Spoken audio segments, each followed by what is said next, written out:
বাংলাদেশে নতুন সরকার এসেছে, তো তাদের সামনে তো অনেক চ্যালেঞ্জ, তাই না? কিন্তু এর মধ্যে সবচেয়ে বড় পরীক্ষাটা আসলে কোনটা? চলুন আজকের এই বিশ্লেষণে আমরা সেটাই একটু বোঝার চেষ্টা করি। নতুন একটা সরকার যখন আসে, সবার মনেই প্রশ্ন থাকে তাদের সামনের পথটা কেমন হবে, সবচেয়ে বড় চ্যালেঞ্জটা তারা কিভাবে সামলাবে। তো সেই সবচেয়ে বড় পরীক্ষাটা ঠিক কী? উত্তরটা যদি এক কথায় দিতে হয় তাহলে সেটা হলো পররাষ্ট্রনীতি। হ্যাঁ, দেশের বাইরের সম্পর্কগুলো ঠিকঠাকভাবে চালানোই হতে চলেছে এই সরকারের জন্য সবচেয়ে বড় চ্যালেঞ্জ। তো এই যে নতুন সরকার, তাদের পররাষ্ট্রনীতির কৌশলগুলো ঠিক কী হবে, কি চ্যালেঞ্জই বা তাদের সামনে? শুধু আমরা না, পুরো বিশ্বই কিন্তু এখন সেদিকে তাকিয়ে আছে। দেখুন, ম্যাপের দিকে তাকালেই বোঝা যায় ভারত, পাকিস্তান, চীনের মতো বড় বড় শক্তির ঠিক মাঝখানে বাংলাদেশের অবস্থান। ব্যাপারটা বেশ কৌশলগত, তাই না? আর এ কারণেই একদম শুরু থেকেই এই দেশগুলোর সাথে সম্পর্ক ঠিক রাখাটা বাংলাদেশের পররাষ্ট্রনীতির একটা মূল ফোকাস ছিল। তো এই যে জটিল একটা কূটনৈতিক দাবার চাল, এটার ভারসাম্য রাখাই এখন সবচেয়ে বড় কথা। আর এই ভারসাম্য রাখার জন্য নতুন সরকার একটা মূলনীতির কথা বলছে, আর সেটা হলো সবার আগে বাংলাদেশ। বেশ জোরালো একটা কথা, তাই না? কিন্তু এই নীতির আসল মানেটা কি? চলুন একটু ভেঙে দেখি। সবার আগে বাংলাদেশ, এই নীতির মূল কথাটা খুব সহজ। সেটা হলো যখনই কোনো আন্তর্জাতিক সিদ্ধান্ত নেওয়া হবে, তখন দেশের স্বার্থ আর দেশের মানুষের ভালো মন্দই হবে শেষ কথা। মানে অন্য কোনো দেশের চাপ বা প্রভাবের কাছে মাথা নত না করে নিজেদের পথ নিজেরা ঠিক করা। আর এটা যে শুধু কথার কথা না, সেটারও প্রমাণ কিন্তু পাওয়া গেছে। নতুন সরকারের প্রধান তার প্রথম প্রেস কনফারেন্সেই একদম পরিষ্কার করে বলে দিয়েছেন যে দেশের মানুষের স্বার্থই অগ্রাধিকার পাবে। মানে শুরুতেই কিন্তু একটা স্পষ্ট বার্তা দেয়া হয়ে গেছে। কিন্তু আসল প্রশ্নটা হলো, যেখানে চারপাশে এতগুলো বড় শক্তির নিজেদের স্বার্থ নিয়ে টানাটানি চলছে, সেখানে এই বাংলাদেশ ফার্স্ট নীতিটা বাস্তবে কাজ করবে কিভাবে? আর ঠিক এখানেই চলে আসছে ভারসাম্যের কূটনীতির বিষয়টা। চ্যালেঞ্জটা কিন্তু একদম দুই দিকেই। একদিকে যেমন দেশের সার্বভৌমত্ব, অর্থনীতি আর মানুষের স্বার্থ রক্ষা করতে হবে, তেমনি অন্যদিকে ভারত, পাকিস্তান বা চীনের মতো আঞ্চলিক শক্তিগুলোর সাথে যে জটিল সম্পর্ক, সেটারও ভারসাম্য রাখতে হবে। এই দুটো জিনিসকে এক সুতোয় বাঁধাটাই কিন্তু আসল পরীক্ষা।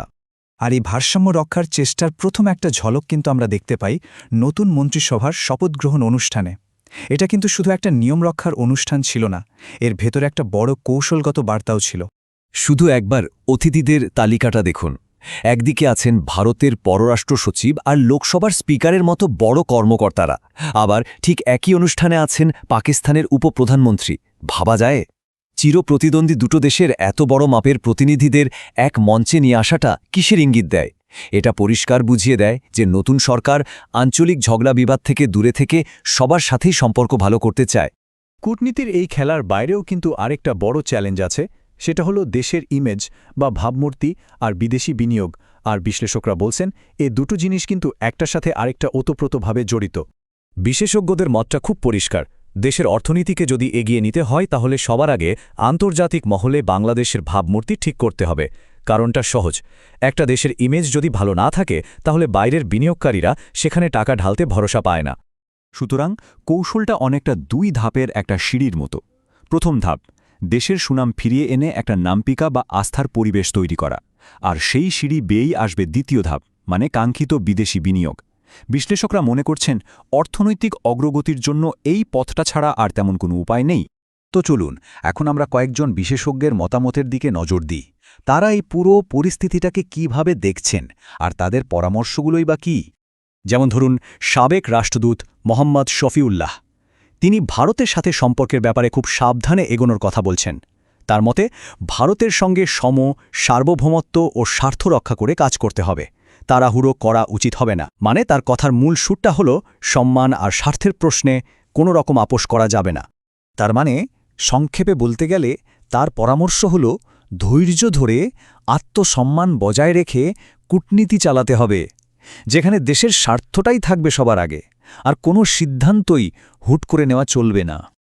আবার অন্যদিকে পররাষ্ট্র বিশ্লেষক সাবাব এনাম কিন্তু একটু আলাদা রকম, আরও আধুনিক একটা পথের কথা বলছেন। তার মতে বাংলাদেশকে শুধু আশপাশের দেশগুলো নিয়ে ভাবলে চলবে না, এখনকার দিনে কূটনীতিতে প্রযুক্তিকে কাজে লাগাতে হবে, আর বিশ্বজুড়ে এমন বন্ধু বা মিত্র খুঁজে বের করতে হবে যাদের সাথে আমাদের দেশের স্বার্থ রিয়ালিটিতে মেলে। মানে তার মূল আইডিয়াটা হলো সম্পর্কটা হবে ভূগোলের উপর ভিত্তি করে নয়, বরং পারস্পরিক লাভের উপর ভিত্তি করে টেকনোলজি ব্যবহার করে সারা বিশ্বের নতুন পার্টনারশিপ গড়তে হবে। এমনকি ভারত বা পাকিস্তানের মতো প্রতিবেশীদের সাথেও সম্পর্কটা হবে একদম দেয়া নেওয়ার ভিত্তিতে, মানে যাকে বলে উইন উইন সিচুয়েশন। তো দেখুন, দুজনের পরামর্শের পথ কিছুটা আলাদা হলেও মূল সুরটা কিন্তু একই জায়গায়। আর সেটা হলো এমন একটা স্বাধীন পররাষ্ট্রনীতি দরকার যা বাইরের বড় বড় শক্তিগুলোর নিজেদের মধ্যেকার রেষারেষি বা দ্বন্দ্বের প্রভাব থেকে মুক্ত থাকবে। তার মানে ঘুরে ফিরে লক্ষ্য একটাই, বাংলাদেশের জন্য একটা ভারসাম্যপূর্ণ আর স্বাধীন পররাষ্ট্রনীতি প্রতিষ্ঠা করা। কিন্তু পথটা যে একেবারেই সোজা না তা তো বোঝাই যাচ্ছে। একদিকে ভারত পাকিস্তান, অন্যদিকে যুক্তরাষ্ট্র চীন, এসব বড় শক্তিগুলোর যে ভূরাজনৈতিক উত্তেজনা, তার মধ্যে দিয়ে সাবধানে পথ করে চলাই হবে আসল পরীক্ষা।